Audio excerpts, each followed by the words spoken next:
అమ్మా, నువ్వు అన్నం తినాలంటే ఏం చేయాలో చెప్పమ్మా అని శ్రీను అడగటంతో, అందరి ముందు కిషోర్ నన్ను కొట్టాడు కదా, అదే అందరి ముందు నా కాళ్ళు పట్టుకొని నాకు క్షమాపణ చెప్పాలి అని పద్మ చెప్తుంది. సరే, అలాగే మా నాన్న చేత నేను క్షమాపణ చెప్పిస్తాను అని ఆద్య కిషోర్ని ఒప్పిస్తుంది. నా కూతురు జీవితం కోసం నేను క్షమాపణ చెప్పలేనా ఆద్య? నీ కోసం నేను క్షమాపణ చెప్తాను ఆద్య, చెప్తాను అని కిషోర్ పార్వతి దగ్గరికి వచ్చి, పద్మ ఎక్కడికి వెళ్ళిందమ్మా, ఇంట్లో కనిపించటం లేదే అని అడగటంతో, ప్రశాంతత కోసం గుడికి వెళ్ళింది అని పార్వతి చెప్తుంది. సరే, నేను గుడి దగ్గరికే వెళ్ళి క్షమాపణ చెప్తాను అని కిషోర్ పద్మని వెతుక్కుంటూ గుడి దగ్గరికి వస్తారు. పద్మ గుడి దగ్గర కూర్చొని ఉంటే, చూడండి పద్మ, మీరు మీ కాళ్ళు పట్టుకొని నన్ను క్షమాపణ చెప్పమని అడిగారంట, నేను అలాగే చెప్తాను అని కిషోర్ అంటే, క్షమాపణ చెప్తే మాత్రం నాకు ఉన్న కోపం, నా ముక్కలైన గుండె బాధ తీరిపోతుందా అని పద్మ అంటే, నీ బాధ తీర్చలేంది పద్మ, నేను అర్థం చేసుకోగలను అని కిషోర్ అంటాడు. లేదు, నేను ప్రాణాలతో ఉండను అని పద్మ పరిగెత్తుకుంటూ వెళ్ళి అక్కడ రెడీగా పెట్టుకున్న కిరోసిన్ మీద పోసుకుంటూ ఉంటుంది. పద్మ, ఏం చేస్తున్నావు, ఆగు ఆగు అని కిషోర్ అడ్డుకుంటూ ఉంటాడు.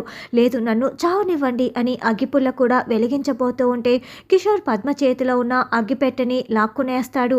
ఇక పద్మ, నేను చచ్చిపోవాల్సిందే, నేను చచ్చిపోవాల్సిందే అని అక్కడ పరుగులు పెడుతూ ఉంటుంది. పద్మ, ఆగు ఆగు అని కిషోర్ వీధిలో వెంట పడుతూ ఉంటాడు. పద్మ కావాలనే కిషోర్ అలా వెంటపడేలా ప్లాన్ ప్రకారం ఇదంతా చేస్తూ ఉంటుంది.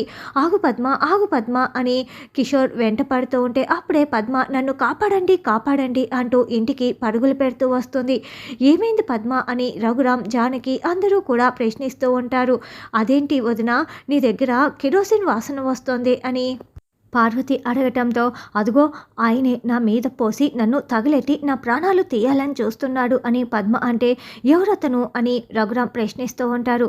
అప్పుడే కిషోర్, కొంతమంది జనాలు అక్కడికి వస్తారు. ఇదిగో ఇతనే అని పద్మ చూపిస్తుంది.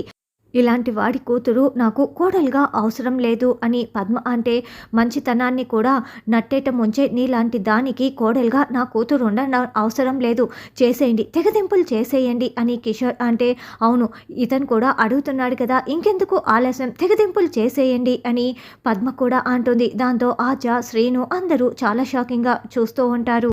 ఇదిగో, కావాలంటే అతని చేతిలో అగ్గిపెట్టె కూడా ఉంది అని పద్మ చూపించటంతో కిషోర్ చూపిస్తూ